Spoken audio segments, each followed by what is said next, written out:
Hello everyone, welcome to Abhipedia powered by Abhimanyu IAS. My name is Parka Mirza. तो आज के इस सेशन में मैं आपके लिए लेकर आई हूँ कुछ प्रीवियस ईयर के questions of economics for CDS.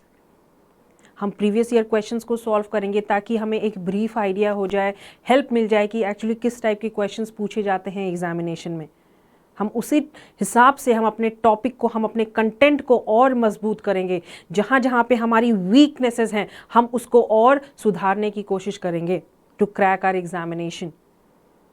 So before we start our class, आपने क्या करना है, हमारे चैनल को सब्सक्राइब करना है। जब भी हमारी लेक्चर्स होगी आपको नोटिफिकेशन मिल जाएगा। एंड अगर आपको कोई भी डिटेल इन्फॉर्मेशन चाहिए regarding any products of our organisation, whether regarding CDS, defence, तो आपने क्या करना है, डिस्क्रिप्शन बॉक्स से विजिट करना है। वहाँ पे आपको सारी इन्फॉर्मेशन अवेलेबल मिल जाएंगी। Whether we are talking about the study materials, the test series, the micro courses, the subject wise courses और द कंप्लीट कोर्सेज, आप डिस्क्रिप्शन बॉक्स से विजिट कीजिए। वहाँ पे आपको सारी इन्फॉर्मेशन अवेलेबल मिल जाएंगे। ठीक है, तो let's begin with this session. So before we start, one most important information for you all कि those who are preparing for SSB, तो अबीपीडिया आप लोगों के लिए एक बहुत ही अच्छी अपॉर्चुनिटी लेकर आया है। अबीपीडिया आप लोगों को प्रोवाइड कर रहा है फ्री इंटरव्यू सेशंस, जहाँ पे आपको फ्री काउंसलिंग मिलेंगी। एसएसबी से रिलेटेड जो भी इंफॉर्मेशंस चाहिए, आपको कोई भी न्यूज़ अपडेट्स इंफॉर्मेशन चाहिए वो भी अवेलेबल है। एंड आपको स्टडी मटेरियल्स, कोर्सेज के regarding, micro courses, subject wise courses और टेस्ट सीरीज़ के रिगार्डिंग कुछ भी डिटेल इन्फॉर्मेशन चाहिए, यहाँ पे आपको सारी इन्फॉर्मेशन अवेलेबल मिल जाएंगी। आपको क्या करना है, हमारे फ्री वार्म अप सेशंस पे बस रजिस्टर करना है। जब आप अपने आप को रजिस्टर कर लोगे, वहीं पे आपको, जब आप लिंक पे क्लिक करोगे तो वहाँ पे आपको सारी इन्फॉर्मेशन अवेलेबल मिल जाएंगी। ठीक है, तो let's begin with this session. पहला क्वेश्चन, आपने क्वेश्चन को अच्छे से पढ़ना है, स्टेटमेंट को अच्छे से पढ़ना है, उसके बाद आंसर देना है। Okay, consider the following statements regarding National Productivity Council. आपको क्वेश्चन पूछा गया है regarding National Productivity Council, that is NPC, कि actually what is National Productivity Council. अगर हम स्टेटमेंट की बात करते हैं तो ये क्या है, NPC is a national level organisation to promote productivity culture in India. Basically productivity culture को प्रमोट करने के लिए हमारे ये जो ऑर्गेनाइजेशन है that is NPC. And second we have NPC comes under the department for promotion of industry and internal trade, that is under ministry of MSME, micro small medium enterprises. Which of the following statement is और are correct? A 1 only, B 2 only, C both 1 and 2, या फिर D neither 1 nor 2। NPC क्या है actually? नहीं आता है फिर भी ट्राई कीजिए आंसर देने की, कोई बात नहीं, हम अपने एग्जामिनेशन में नहीं बैठे हैं, but at least give it a try. आपको आपकी वीकनेसेस पता चलेगी कि एक्चुअली हम इस पॉइंट पे गलत हैं एंड उसी चीज़ को हमें सुधारना ही है कि नहीं। तो एक्चुअली एनपीसी क्या है, नेशनल प्रोडक्टिविटी काउंसिल क्या है? नेशनल प्रोडक्टिविटी काउंसिल एक ऐसी ऑर्गेनाइजेशन है, बेसिकली किसके प्रमोशन के लिए, किसको इन्हांस करने के लिए किया गया है, दैट इज प्रोडक्टिविटी को और इन्हांस करने के लिए किया गया है। दैट इज हमारे कंट्री में जो है, हमारी कंट्री की इकोनॉमी में ज़्यादा से ज़्यादा प्रोडक्टिविटी हो, प्रोडक्शन ज़्यादा से ज़्यादा हो, डिस्ट्रीब्यूशन हो, मार्केटिंग हो, ताकि प्रोडक्ट्स एंड सर्विसेज पहुंचे to the final consumers. And ऐसे इससे में क्या होगा, एम्प्लॉयमेंट अपॉर्चुनिटीज़ भी, लोगों को रोजगार भी मिलेगी। तो अगर हम पहला स्टेटमेंट देखें तो पहला statement is the correct statement.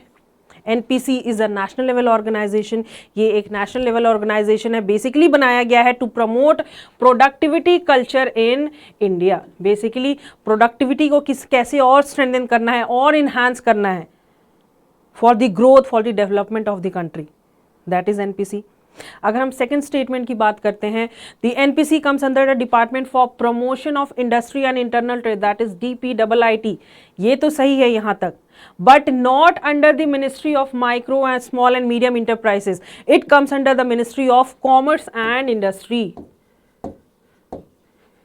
Commerce and Industry. इसके लिए मैं आपको बोलती हूँ कि आपको स्टेटमेंट को भी ध्यान से पढ़ना है, एक एक वर्ड को ध्यान से पढ़ना है। सिली मिस्टेक्स में हमारे जो आंसर्स हैं वो रॉन्ग हो जाते हैं। आप यहाँ तक अगर डायरेक्टली ऐसे स्टेटमेंट को पढ़ लोगे, आप बोलोगे कि हाँ दोनों जो स्टेटमेंट है वो करेक्ट दिया गया है, बट यहाँ पे जो है it comes under the ministry of D, department for promotion of industry and internal trade, but not under the ministry of MSME. It comes under the Ministry of Commerce and Industry. So A1 only is the correct option. ठीक है. NPC comes under DPIIT, Ministry of Commerce and Industry. But ये याद रखना है, national Productivity council क्या है, basically इस organisation को बनाया गया है to promote, to enhance, to strengthen the productivity culture in an India, in our country India. Okay. Second question. Consider the following statements regarding ARISE ENIC initiatives. ARISE, ANIC, ARISE ENIC initiative. आपको question पूछा गया है regarding arise एनिक के बारे में. ये क्या initiative है, बेसिकली किसके रिगार्डिंग बात करी गई है इस इनिशिएटिव के अंदर. स्टेटमेंट दिया गया है आपको, the programme is a national initiative basically to promote research, innovation and increase the competitiveness of Indian startups and MSME. मतलब ये एक ऐसा इनिशिएटिव है, एक ऐसा प्रोग्राम है, नेशनल लेवल प्रोग्राम है, बनाया गया है फॉर द रिसर्च कि न्यू क्रिएशन, न्यू इनोवेशन आना चाहिए in the Indian startups and micro small in medium enterprises के अंदर, ताकि कॉम्पिटिशन ज़्यादा और बढ़े. And second, we have the program will be driven by DRDO and 2 other ministries. DRDO, that is Defense Research Development Organization. तो इनमें से कौन सा स्टेटमेंट जो है वो करेक्ट है? A1 only, B2 only, C both 1 and 2, या फिर D neither 1 nor 2. ARISE ANIC initiative. आज के जो क्वेश्चंस है बहुत ही इंपॉर्टेंट क्वेश्चन है, एंड इसी टाइप के क्वेश्चंस जो है आपको पूछे जाते हैं एग्जाम में, अगर हम इकोनॉमिक्स की बात करते हैं तो, है ना. तो actually what is ARISE ANIC initiative? चलिए हम देख लेते हैं. पहला स्टेटमेंट आपको बताया गया है, the programme is a national initiative. Basically ये एक नेशनल इनिशिएटिव प्रोग्राम है. किसको इनहांस करने के लिए, किसको प्रमोट करने के लिए? इंडियन स्टार्टअप्स एंड MSMEs को. सही बात है, सही स्टेटमेंट है कि ये जो अराइज एनिक इनिशिएटिव है, जो स्टार्टअप से बेसिकली हमने, अगर मान लो मेरे पास कैपिटल है, 5 लाख का कैपिटल है, मेरे पास सेविंग्स है, तो मुझे ये सेविंग्स जो है अपना अब मुझे इन्वेस्ट करना है. किस में करना है? बिजनेस में करना है. बिजनेस में हम इन्वेस्टमेंट करेंगे ताकि आगे चल के हमें वो प्रॉफिट अचीव हो. मैंने जो 5 लाख इन्वेस्ट किया है वो मुझे आगे चल के 10 लाख हो, 15 लाख हो, 20 लाख हो, कि बेसिकली हम इन्वेस्टमेंट करते हैं टू अर्न प्रॉफिट. तो मेरे पास अगर 5 लाख का भी है, मुझे कुछ भी छोटा सा बिजनेस ओपन करना है, मैं कर सकती हूँ. तो ये अराइज एनिक इनिशिएटिव्स बेसिकली किसके लिए है? स्टार्टअप्स के लिए है. हमें ये नहीं सोचना है कि हाँ ये स्टार्टअप्स, अगर हम बिजनेस में 5 लाख इन्वेस्ट कर रहे हैं तो हमें प्रॉफिट ही अचीव होगी हमेशा. नहीं, ये हमेशा नहीं सोचना है. आपको लॉस भी होती है बिजनेस में, हमेशा एक जैसा प्रॉफिट आपको अचीव नहीं होता है ना. लेकिन जब हम लॉस मेक में जाते हैं तो हमें ये नहीं सोचना है कि हमने जो इन्वेस्टमेंट करी है, हमारा जो इन्वेस्टमेंट है वो डूब गया है, हमें कभी अब प्रॉफिट नहीं होगा या आगे चल के क्या होगा हमें पता नहीं. ये नहीं सोचना है. एक बार लॉस मेक में आप गए बिजनेस में, ये बिजनेस का रूल ही है, लॉस मेक में जाते ही हैं. बट ज़रूरी नहीं कि हमेशा ही आप लॉस में जाओ, प्रॉफिट्स भी अचीव करते हैं. तो ये एक इनिशिएटिव, ऐसा इनिशिएटिव है बेसिकली स्टार्टअप्स को और इन्हांस करने के लिए, MSME सेक्टर को और इन्हांस करने के लिए, स्ट्रेंथन अप करने के लिए, ताकि कंपटीशन और बढ़े. एंड अगर हम सेकेंड स्टेटमेंट की बात करते हैं, the programme will be driven by DRDO and 2 other ministries. Wrong. ये प्रोग्राम किसके थ्रू चलती है? That is ISRO, that is Indian space research Organisation. Indian space research Organisation के थ्रू ड्रिवन होती है और चलती हैं ये प्रोग्राम. तो आपने ध्यान देना है. And not 2 ministries and other 4 ministries are involve in this initiative, in this programme. So इसका करेक्ट ऑप्शन क्या होगा? A1 only is the correct option. ठीक है. Let's see. The programme will be driven by ISRO, that is Indian space research organisation and other 4 ministries कौन कौन सी involve है इसमें, that is ministry of defence, ministry of food processing industries, ministry of health and family welfare and ministry of housing and urban affairs are included under this programme ARISE ANIC initiative के अंदर। ठीक है, चलिए next question की तरफ। Okay, this question is regarding unemployment, poverty and unemployment का क्वेश्चन है ये। चलिए देख लेते हैं क्या है। A category of unemployment arising from the mismatch between the jobs available in the market and the skills of the available worker in the market. मतलब जॉब्स भी अवेलेबल है मार्केट में, लेकिन जॉब्स तो अवेलेबल है, लेकिन पब्लिक के अंदर जो स्किल्स है, जो नॉलेज है, जो एक्सपीरियंस पर्सन्स हैं, उसके हिसाब से उसे जॉब नहीं मिल रहा है। तो which type of unemployment is being discussed here, whether A cyclical unemployment, B frictional, C structural, या फिर डी डिस्गाइज्ड अनएम्प्लॉयमेंट। जॉब्स तो अवेलेबल है मार्केट में, बट जॉब के हिसाब से बंदे नहीं मिल रहे। अगर बंदे में वो कैपेबिलिटी है, वो स्किल्ड है, वो नॉलेजेबल है, तो उसके हिसाब से जॉब नहीं है। तो इस अनएम्प्लॉयमेंट को हम किसका नाम देंगे? लेट्स सी, अगर हम साइक्लिकल अनएम्प्लॉयमेंट की बात करते हैं तो साइक्लिकल अनएम्प्लॉयमेंट, अगर आपने बिजनेस साइकिल जो टॉपिक है अगर वो आपने पढ़ा होगा तो आपको ईजिली समझ में आएगा कि एक्चुअली साइक्लिकल अनएम्प्लॉयमेंट है क्या। बिजनेस साइकिल, उनके जो स्टेजेस हैं, that is expansion stage, peak stage, contraction stage, then trough and then recovery। तो ये सारे स्टेजेस किसके हैं? स्टेजेस बिजनेस साइकिल के स्टेजेस हैं। एक्सपेंशन पीरियड में क्या होता है? मार्केट में demand and supply, goods and services बढ़ जाते हैं तो एम्प्लॉयमेंट अपॉर्चुनिटीज रहती हैं। इन्वेस्टमेंट करते हैं लोग, वेजेस, सैलरी, रेम्यूनरेशन, हर एक चीज़ में बढ़ोतरी देखने को मिलती है। तो बढ़ोतरी मतलब क्या? धीरे धीरे हर एक चीज़ में इंक्रीमेंट हमें देखने को मिलता है। ये हो गया हमारा एक्सपेंशन स्टेज। यहाँ पे तो एम्प्लॉयमेंट अपॉर्चुनिटीज लोगों को मिलती हैं। Then comes the peak stage. Peak stage में तो जितने भी सारे फैक्टर्स हैं, सब इन्वेस्टमेंट बोलो, demand and supply of goods and services बोलो, देन वेजेस, सैलरी, रेम्यूनरेशन बोलो, तो हर एक चीज़ जो पीक स्टेज पे मतलब मैक्सिमम लेवल पे ऊंचाई पे रहती है, उससे ऊंचाई पे और कुछ नहीं हो सकता। Then comes contraction stage.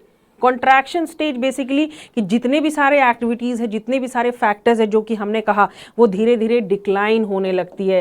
Weather demand and supply हम बोलो लोगों की मार्केट में, या फिर वेजेस, सैलरी, इन्वेस्टमेंट, इन्फ्लेशन, हर एक चीज़ जो है वो डिक्लाइन होने लगती है, धीरे धीरे कम होने लगती हैं। एंड ट्रफ में क्या हो जाता है? मिनिमम स्टेज में चली जाती है, मतलब इससे नीचे और कुछ नहीं जा सकता। एंड रिकवरी में फिर हमारी जो साइकिल है, बिजनेस साइकिल, वो धीरे धीरे फिर रिकवरी होती है, फिर एक्सपेंशन, पीक, कॉन्ट्रैक्शन, ट्रफ। ये साइकिल जो है इसको हम बोलते हैं अनएम्प्लॉयमेंट। कुछ टाइम पे आपको एम्प्लॉयमेंट होगी, अनदर टाइम पे आपके पास जॉब नहीं है, दैट इज साइक्लिकल एम्प्लॉयमेंट। अगर हम फ्रिक्शनल की बात करते हैं, what is frictional unemployment? Frictional unemployment basically क्या हो जाता है कि आप टेम्पररी बेसिस पे कहीं पर काम कर रहे हो। मतलब आपने 1 मंथ इस जगह पे काम किया, एक जगह पे काम किया, फिर दूसरे मंथ आपने क्या कर दिया? क्विट कर दिया, दूसरी जगह ज्वाइन कर लिया, फिर दूसरी जगह आपने कुछ दिन काम किया, तीसरी जगह ज्वाइन कर लिया। मतलब ऐसा फ्रिक्शनल, आप एक जगह पे फिक्स नहीं हो, परमानेंट नहीं हो, that is frictional unemployment. Then third one we have structural unemployment, that is market में जॉब्स तो अवेलेबल है, बट जॉब के हिसाब से जो बंदे के अंदर जो स्किल, जो एक्सपीरियंस, जो कैपेबिलिटीज़ चाहिए वो चीज़ अवेलेबल नहीं है। अगर बंदे के अंदर स्किल्स है, कैपेबिलिटीज़ हैं, जॉब करने का है, उसके अंदर है कैपेबिलिटी, तो उसके हिसाब से जॉब नहीं मिल रहा है, दैट इज स्ट्रक्चरल अनएम्प्लॉयमेंट। तो करेक्ट ऑप्शन क्या होगा हमारा? Structural. A category of unemployment arising from the mismatch between the jobs available and the skills of the available workers in the market. तो इस सिचुएशन को हम क्या कहते हैं? Structural unemployment. And last one का अगर हम बात करते हैं, that is disguised. Disguised unemployment क्या हो जाता है कि प्रोडक्टिविटी लेवल हमारा कम है, काम उतना है नहीं, बट बहुत सारे लोग काम करने के लिए विल कर रहे हैं कि हाँ हमें भी काम मिल जाए। जहाँ पे 3 बंदे की ज़रूरत है, प्रोडक्शन के टाइम पे 3 बंदे की ज़रूरत है, वहाँ पे कितने लोग लगाए जा रहे हैं? 6। 3 extra, that comes under disguised unemployment. ठीक है, तो इसका करेक्ट ऑप्शन क्या होगा? C, structural. Okay, it is a category of unemployment arising from the mismatch between jobs available and skills available workers in the market। चलिए, आपने क्या करना है गाइस, सेशन को शेयर करना है, ज़्यादा से ज़्यादा शेयर करते रहिए ताकि ज़्यादा से ज़्यादा बच्चे हमारे क्लास में जो है वो आए। ओके, चलिए, which of the following situation contribute to cause the inflation situation in an economy? मतलब इनमें से कौन सा ऐसा ऑप्शन है which causes inflation? Whether demand supply gap, second one we have excess circulation of money, and third one we have increase tax rate. तो क्या होगा इसका correct option? A 1 only, B 1 and 2, C 2 and 3, या फिर D 1 and 3 only. Which of the following situations is a cause of inflation in an economy?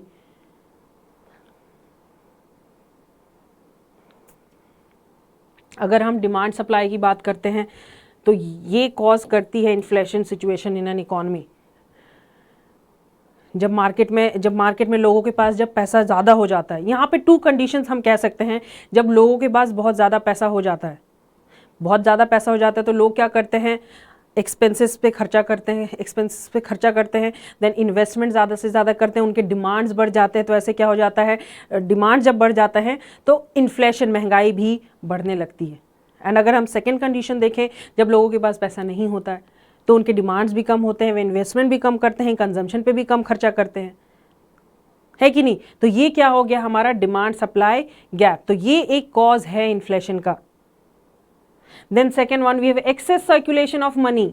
Access circulation, normal सी बात है, जब हमारी इकॉनमी बहुत ज़्यादा मनी सप्लाई होता है, बहुत ज़्यादा मनी की सर्कुलेशन होती है, whether in the form of currency, coins, notes, कुछ भी बोले, जब एक्सेस सर्कुलेशन होता है मनी का तो इन्फ्लेशन हो जाता है, दैट इज महंगाई बढ़ जाती है। तो हमारी जो गवर्नमेंट है वो क्या पॉलिसी अपनाती है?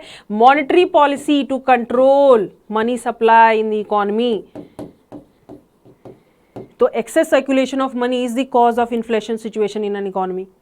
एंड अगर हम थर्ड की बात करते हैं, increases taxes, no, this is not a cause of inflation situation in an economy.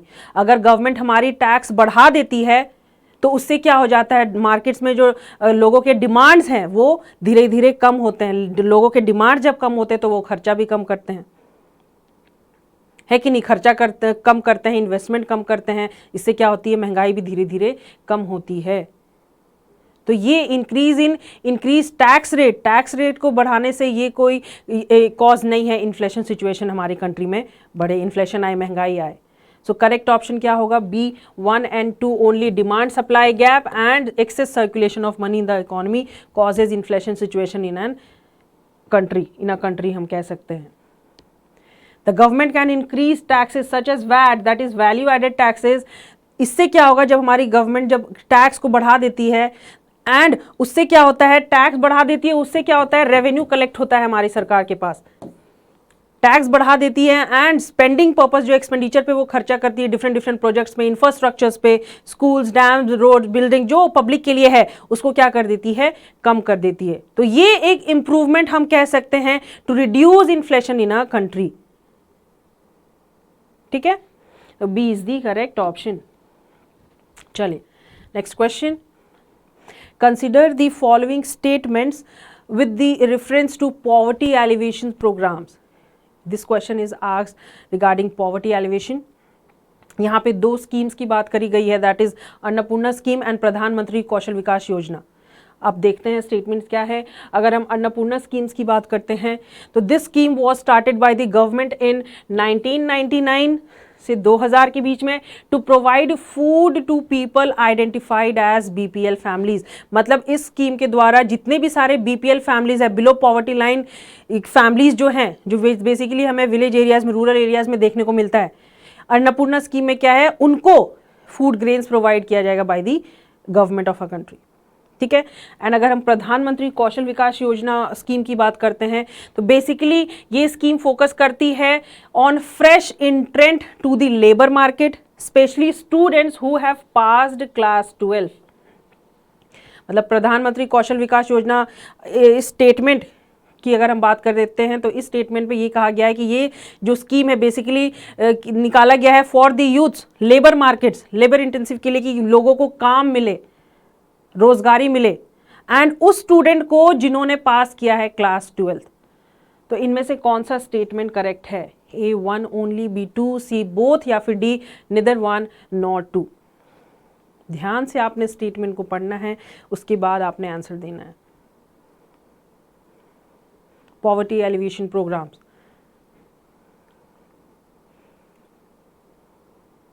चलिए देख लेते हैं। अगर अन्नपूर्णा स्कीम की बात करते हैं तो Annapurna scheme was started by government in 1999 से 2000 तक। बेसिकली ये चीज़ तो है to provide food to people but not to BPL families, basically to senior citizen को, जो अपने आप के लिए काम नहीं कर सकते हैं, जो अबव 60 हो जाते हैं। बेसिकली ये जो अन्नपूर्णा स्कीम्स हैं सीनियर सिटीजन्स के लिए हैं, सरकार के तरफ से है, जो कि सीनियर सिटीजन्स को फूड ग्रेन्स प्रोवाइड की जाएंगी मंथली, दाल, चावल, गेहूं, आटा, तेल, जो भी ज़रूरत का सामान है। Not identified as BPL families, BPL families के लिए ये स्कीम नहीं बनाया गया था। सो पहला स्टेटमेंट तो रॉन्ग है। अगर हम प्रधानमंत्री कौशल विकास योजना की बात करते हैं तो बेसिकली इस स्कीम का भी मेन एम क्या है कि फ्रेश इंट्रेंट जो लेबर मार्केट्स में जो बेसिकली यूथ्स हैं, जो विलेज एरियाज में, रूरल एरियाज में जो यूथ्स हैं, उन लोग के लिए है, लेबर मार्केट के लिए ही है।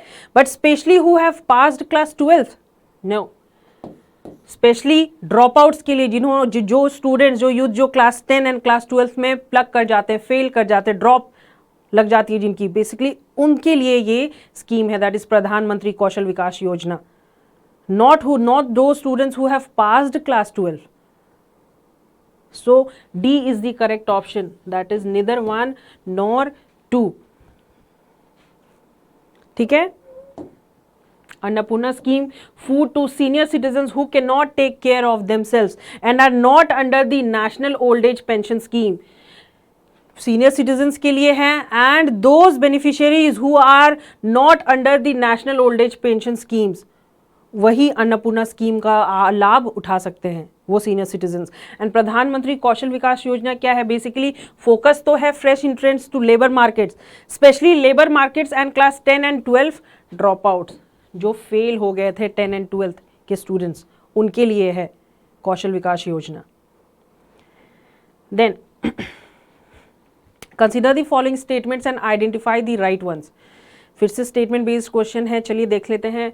While calculating GNP, that is gross national product, ये नेशनल इनकम का क्वेश्चन है। तो while calculating GNP, income generated bye foreigners in a country is taken into consideration, मतलब जितने भी सारे फॉरेनर्स हैं उनके इनकम को हम कंसिडर करते हैं एज आर नेशनल इनकम के अंदर ऐड करते हैं। Then second we have while calculating GNP, income generated by nationals of a country outside the country is taken into consideration, जो हमारे कंट्री के हैं बट किसी और कंट्री में काम कर रहे हैं, वो चीज़ हम अपने अकाउंट में लेते हैं। तो विच of the following statement is और आर नॉट करेक्ट? क्या पूछा गया है आपको? Not correct. क्या होगा इसका करेक्ट ऑप्शन?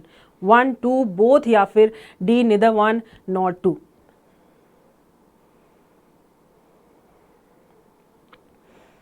जी हाँ, while calculating GNP, income generated by foreigners in a country is taken into account, not taken into account। And while calculating gross national product, कि कितना नंबर ऑफ प्रोडक्ट्स आपने बनाया and कितना total पूरे year में कितना पैसा आपने अर्न किया है annually, that is gross national product. Income generated by national of a country outside the country is taken into account. सो पहला जो है स्टेटमेंट वो गलत है, तो A1 is the correct option. ठीक है। कोई भी क्वेरी हो रिगार्डिंग एनीथिंग आप कमेंट करके पूछिए, हम आपको जवाब देंगे। तो while calculating GNP, income generated bye foreigners in a country is not taken into consideration. Okay. use of energy requirements, that is calorie, as a measure of poverty in India was made for the first time। मतलब actually जो calorie का जो concept है वो first time किसने use किया था, कि किन्होंने लाया था? Whether a Amartya Sen, Dandekar and Rath, planning commission, या फिर टी.एन. श्रीनिवासन। किसने लाया था? Amartya Sen, Dandekar and Rath, planning commission, या फिर टी.एन. श्रीनिवासन। कैलोरी का जो कंसेप्ट था फर्स्ट टाइम किसने यूज किया था? ये चीज किन्होंने, किसके थ्रू ये चीज करी गई थी हमारे कंट्री में? Measure of poverty in India, क्या होगा इसका करेक्ट ऑप्शन? जी हाँ, बी, दंडेरकर एंड रथ।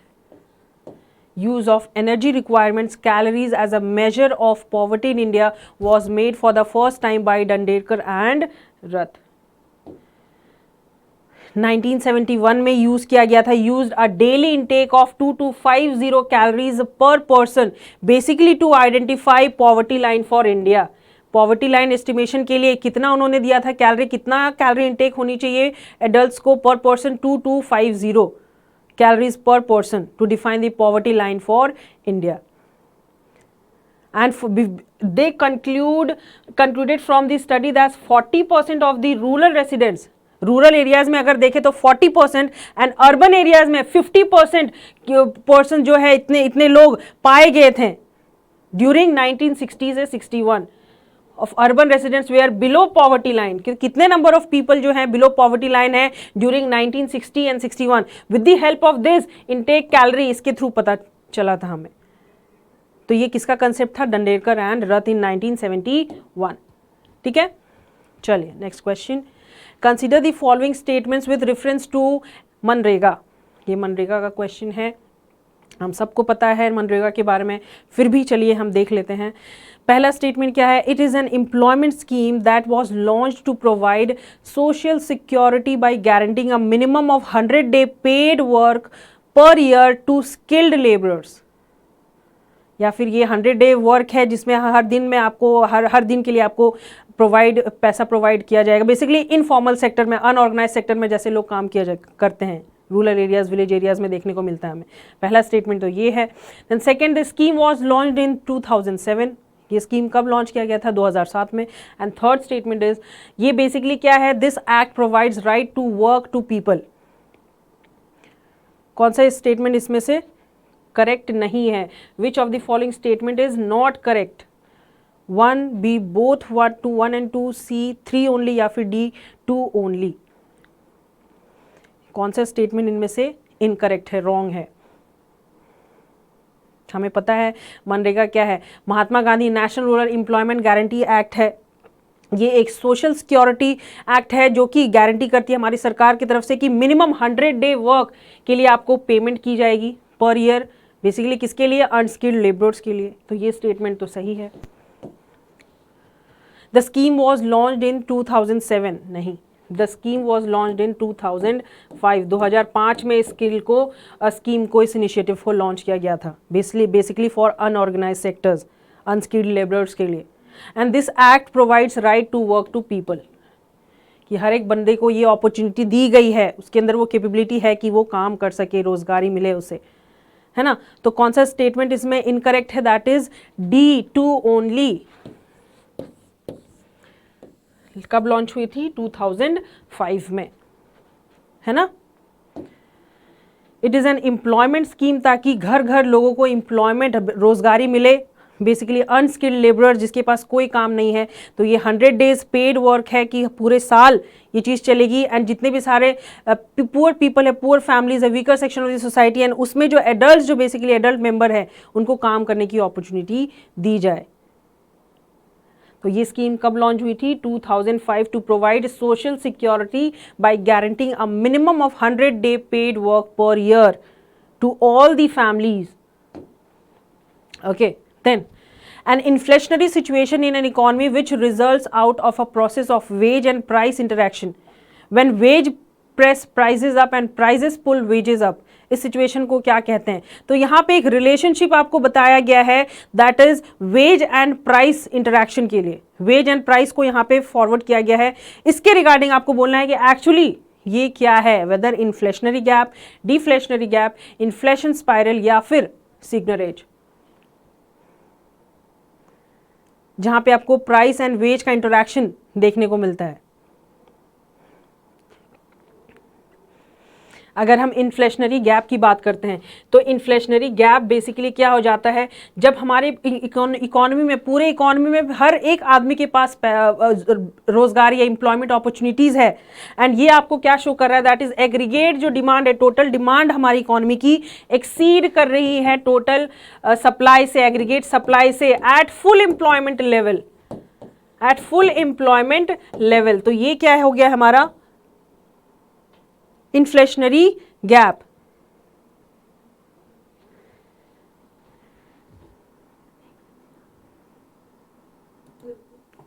ओके, तो ये क्या हो गया हमारा इन्फ्लेशनरी गैप। डिफ्लेशनरी गैप कब हो जाता है, जब हमारा पूरे इकोनॉमी में फुल एम्प्लॉयमेंट अपॉर्चुनिटीज होती है लोगों के पास, लेकिन उस टाइम पे सिचुएशन क्या होता है कि टोटल जो एग्रीगेट सप्लाई है, टोटल सप्लाई एक्सीड होता है डिमांड से, मतलब टोटल सप्लाई ज्यादा होता है टोटल डिमांड से एट फुल एम्प्लॉयमेंट लेवल।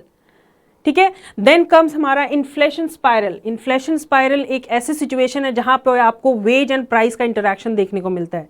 जब लोगों की वेजेस बढ़ती है, सैलरीज, रेम्यूनरेशन बढ़ती है, तो नॉर्मल सी बात है उनके डिमांड्स भी बढ़ते हैं, कंजम्पशन पे वो खर्चा करते हैं, इन्वेस्टमेंट भी करते हैं, सेविंग्स भी करते हैं, है कि नहीं। तो यहां पे आपको शो करता है wage and price interaction, that is inflation spiral. तो C is the correct option.